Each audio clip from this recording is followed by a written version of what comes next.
Hello बच्चों, स्वागत है आपको अपने YouTube चैनल पे। पिछले वीडियो लेक्चर में सर हम अवतल दर्पण में प्रतिबिंब का बनना देख चुके थे। टोटल 6 स्थितियां थी सर, छहों का अध्ययन हमने कर लिया।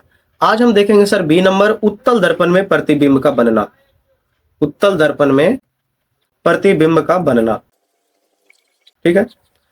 यहाँ एक हम पिक्चर इंसर्ट करेंगे सर, उसे आप देखिए और उसी पिक्चर के हिसाब से हम चित्र बनाना शुरू करेंगे सर।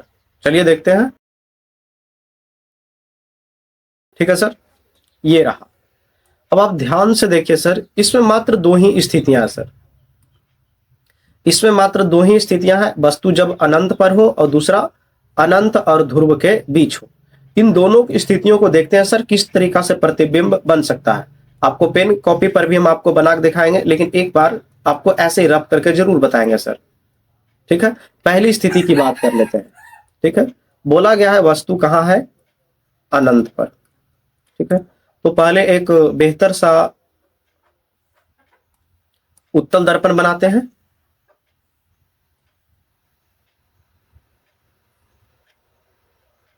ठीक है सर, ये रहा उत्तल दर्पण।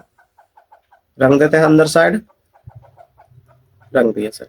ये इसका F होगा, ये इसका C होगा। अब चूंकि वस्तु अनंत पर है और हम आपको बताए थे कि अनंत नाम की चीज होती है, लेकिन आज तक किसी ने उसे देखा नहीं है सर। ठीक है, अनंत नाम की चीज होती है लेकिन आज तक उसे किसी देखा नहीं। तो अनंत से प्रतिबिंब बनने के लिए प्रकाश आई होगी। ठीक है, ये पहली किरण है सर। पहली किरण आई, इसको जाना चाहिए फोकस से, लेकिन ये जाएगी नहीं क्योंकि रंगा हुआ है। जब नहीं रंगा हुआ है तो ऐसे केंद्रित तो जरूर करेगी फोकस को, लेकिन ये ऐसे परावर्तन हो जाएगी। ठीक है, काल्पनिक रूप से फोकस को कटवा दिया। ऐसा मान के चलते हैं सर कि इधर अनंत पर ऐसे वस्तु रखा होगा, तो दूसरी किरण कुछ इस प्रकार आई होगी। ये आई होगी दूसरी किरण। ठीक है, इसको भी गुजरना कहां से? फोकस से ही, लेकिन फोकस से तो गुजरेगा नहीं क्योंकि इधर तो रंगा हुआ है। तो ये फोकस को केवल केंद्रित कर लेगी ऐसे, और असल में इसको गुजरना ऐसा ही पड़ेगा सर। अब ये दोनों किरण कहाँ कटा है सर? फोकस पे। इसका मतलब है कि प्रतिबिंब बन रहा होगा फोकस पे। तो यही तो बता रहे थे आपको कि जब अनंत पे तो प्रतिबिंब बनेगा कहाँ? फोकस पे। कहाँ बनेगा?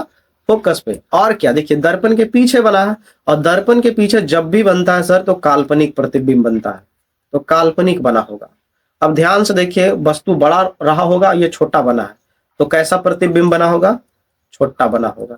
अब चूंकि काल्पनिक है तो इसमें कहने वाली बात भी नहीं है सर, ये सीधा होगा। ठीक है, कहां पर है? एफ पे है प्रतिबिंब। चलिए, ये सारी स्थितियां क्या इस कॉलम में लिखी हुई है, जांच करते हैं इसका।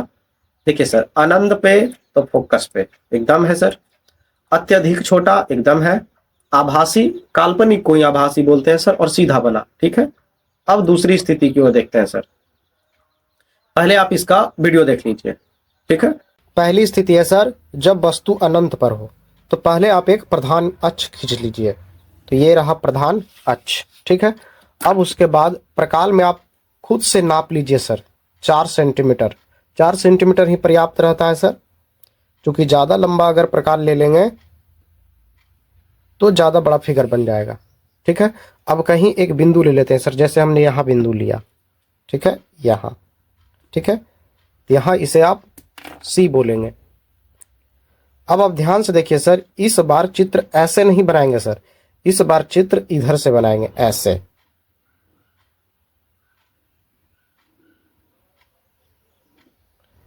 ठीक है सर, ये बन गया। अब प्रधान अक्ष छोटा पड़ गया सर, इसे थोड़ा लंबा कर देते हैं।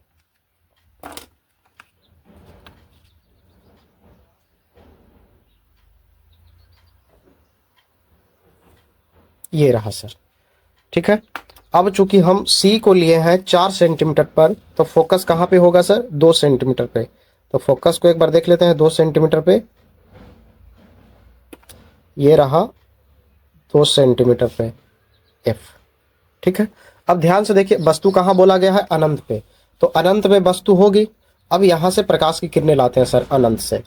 ठीक है, ये आई प्रधान अक्ष के समांतर। ठीक है, अच्छा सर, ये अगर उत्तल दर्पण है तो इसको अंदर साइड रंगना जरूरी है सर।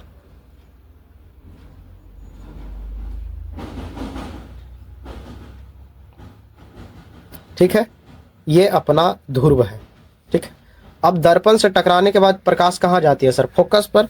अब फोकस ये साइड तो प्रकाश आ नहीं पाएगी, लेकिन काल्पनिक रूप से आएगी सर। इसको हम काल्पनिक रूप से लाते हैं, ध्यान से देखिए, ये हमने काल्पनिक रूप से लाया, लेकिन असल में प्रकाश किधर चला गया होगा सर? असल में प्रकाश चला गया होगा इधर, ऐसे सर। ठीक है, प्रकाश इस तरीका से परावर्तन हुआ होगा, मतलब ये कि अनंत से आने वाली प्रकाश की किरण कहाँ से गुजरी? एफ से। अब दूसरी किरण हम कहाँ से ला सकते हैं सर? तो दूसरी किरण नीचे से लाते हैं। हम ऐसा मान के चलते हैं कि वस्तु ऐसे होगा इधर सर, ऐसे। ठीक है, तो ये रही दूसरी किरण। दूसरी किरण आई, ठीक है, और इस तरह से किरण जब भी आती है सर तो कहाँ से जाती है? फोकस से। तो इसको जाना चाहिए कहाँ पे? फोकस पे। लेकिन ये रंगा हुआ है तो ये साइड तो नहीं आ पाएगा, लेकिन काल्पनिक रूप से आएगा सर। तो काल्पनिक रूप से इधर लाते हैं, लेकिन असल में प्रकाश कहाँ गया होगा? इधर, परावर्तन के बाद।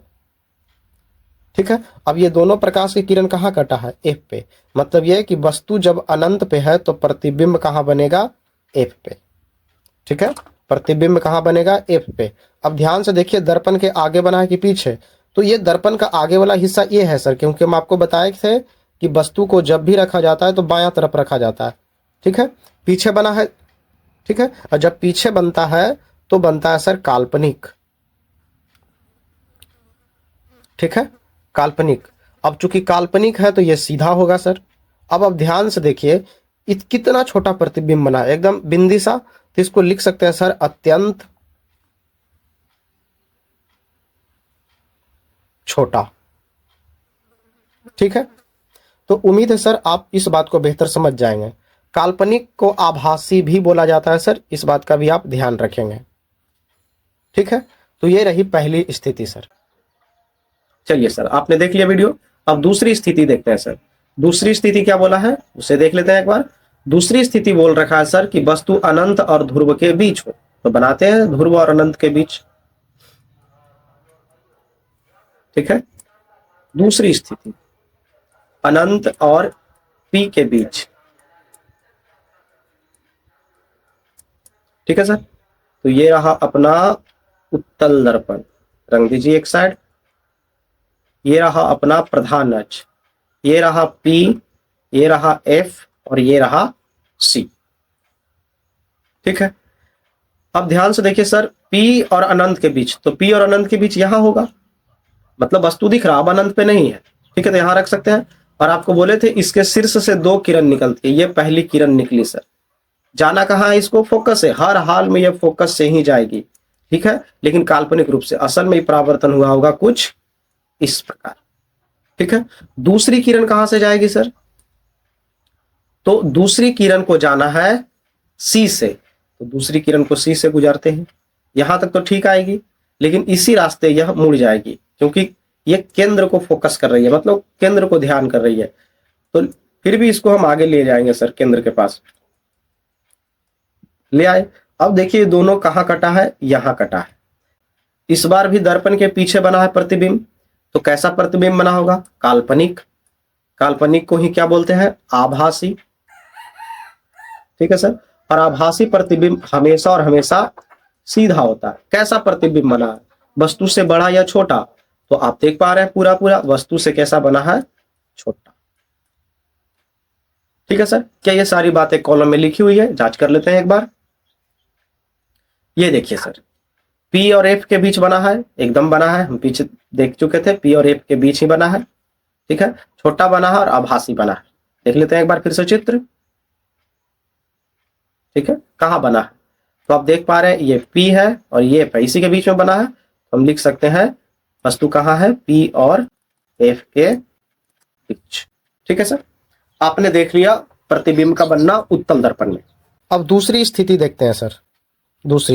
दूसरी स्थिति में है अनंत और ध्रुव के बीच हो। ठीक है, वस्तु कहाँ हो? अनंत और ध्रुव के बीच। तो पहले आप एक प्रधान अक्ष खींचेंगे सर, ये रही प्रधान अक्ष। ठीक है, अब किसी एक को आप सेंटर मान लीजिए, पहले से भी मान लेंगे तो कोई दिक्कत वाली बात नहीं है सर। ये 4 सेंटीमीटर पर पहले से हम सेट करके ही हैं। अब उसके बाद आराम से दर्पण बनाइए, ठीक है। ये अपना सी है, और चूंकि 4 सेंटीमीटर लिए हैं तो एफ होगा 2 सेंटीमीटर पर सर। इसे पहले रख लेते हैं, ये रहा 2 सेंटीमीटर पे एफ, ठीक है। यहाँ अपना एफ है। अब ये अपना है सर ध्रुव, ठीक है। बोला है अनंत और ध्रुव के बीच, तो यहाँ पे रख देते हैं वस्तु को अनंत और ध्रुव के बीच, क्योंकि वस्तु दिख रहा है, इसका मतलब है कि अनंत पर नहीं है। अब आपको क्या नियम बताए थे सर कि शीर्ष से 2 प्रकाश निकलती है, तो पहला प्रकाश निकली, ठीक है, और कहाँ से गुजरना चाहिए, एफ से। लेकिन एफ से गुजरेगा तो नहीं सर, लेकिन यह काल्पनिक रूप से ऐसा मान के चलेंगे कि आया होगा, ये काल्पनिक रूप से जरूर आया होगा, आ गया, और यहीं से असल में परावर्तन हो गया होगा, ठीक है सर। और आपको बताए थे अगर ये वस्तु ए और बी है और दूसरी किरण कहाँ से गुजरती है, सी से, मतलब सेंटर से, तो गुजारिए सेंटर से, तो यहाँ तक तो ठीक आया होगा सर, ठीक है, यहाँ तक आया होगा। उसके बाद इसी रास्ते परावर्तन हो गया होगा, लेकिन हम ऐसे काल्पनिक रूप से आगे इसको लाते हैं, ठीक है। इस पे क्या हुआ होगा कि ऐसे आया होगा प्रकाश की किरण और यहीं से लौट गया होगा, क्योंकि केंद्र से जा रहा है, और ये वाली घटना हम आपको पहले भी समझा चुके हैं सर। अब ये दोनों कहाँ कटा है, यहाँ पे, ठीक है, यहाँ पे, तो यही बना होगा वस्तु सर ए डैश और बी डैश। स्थिति क्या लिख सकते हैं सर, दर्पण के पीछे बना है, तो दर्पण के पीछे बना है तो काल्पनिक ही बना है, ठीक है। वस्तु इतना बड़ा, प्रतिबिंब इतना छोटा बना है। अब काल्पनिक बना है तो सीधा ही बना होगा। कहाँ बना है, तो पी और एफ के बीच बना है, पी और एफ के बीच, ठीक है सर। तो उत्तल दर्पण में 2 ही स्थितियां बनती है सर। अब आप दोनों दर्पण में सर प्रतिबिंब का बनना देख चुके, समतल में भी देख चुके, कोई बड़ी बात नहीं है। कुछ पॉइंट है सर जो अभी लिख लेते हैं। उत्तल दर्पण में प्रतिबिंब, उत्तल दर्पण में प्रतिबिंब, देखिए सर, ये जो प्रतिबिंब की स्थितियां हैं, अगर आप साथ साथ बनाए होंगे तब तो आपको याद करने की कोई जरूरत है नहीं, आपको याद हो गया होगा। लेकिन अगर आप नहीं बनाए होंगे सर तो आपको याद करना पड़ेगा वो वाला कॉलम देख के, ठीक है। और जितना भयानक कॉलम बना हुआ है हमें नहीं लगता कि आपसे याद हो पाएगा, ठीक है। तो उसका भी एक टेक्निक निकालेंगे सर, याद करने का तरीका भी बताया जाएगा आपको अंतिम में, ठीक है, जब क्लास खत्म करेंगे इसका तब। उत्तल दर्पण में हमने क्या देखा सर, इसमें केवल काल्पनिक प्रतिबिंब बन रहा था, केवल काल्पनिक, ठीक है। प्रतिबिंब इसमें कैसा बन रहा था, केवल काल्पनिक। और केवल काल्पनिक प्रतिबिंब कैसा होता है, सीधा। और जब भी प्रतिबिंब बन रहा था सर तो छोटा है। ये सब को आप हल्के में ना लीजिए सर, ये सबसे सवाल बनाकर आपसे पूछा जाएगा, ठीक है। हम आपको सामने सवाल बना के दिखाएंगे, ठीक है। और इसमें क्या लिख सकते हैं, और कुछ ना लिख सकते हैं सर, ठीक है। तो हमने दर्पण में किस तरह से प्रतिबिंब बनता ये सारी घटनाओं का अध्ययन कर चुके सर। अब दर्पण में और भी सारी बातें हैं सर, जैसे दर्पण सूत्र हो गया, R बराबर 2F सिद्ध करना हुआ, आवर्धन हुआ, इन सारी बातों का अध्ययन हम अगले वीडियो लेक्चर में करेंगे सर। और अगले वीडियो लेक्चर में शायद प्रकाश का परावर्तन समाप्त हो जाए, ठीक है। बाकी बात प्रश्न देखना रहेगा, तो पहले आप थ्योरी पहले अच्छा से रट्टा मार लीजिए सर। चीजों को नहीं समझे तो दोबारा रिपीट करके वीडियो देख लीजिएगा, उसके बाद प्रश्न उत्तर पे हम आएंगे, ठीक है सर। मिलते हैं अगले वीडियो लेक्चर में, तब तक के लिए जय हिंद।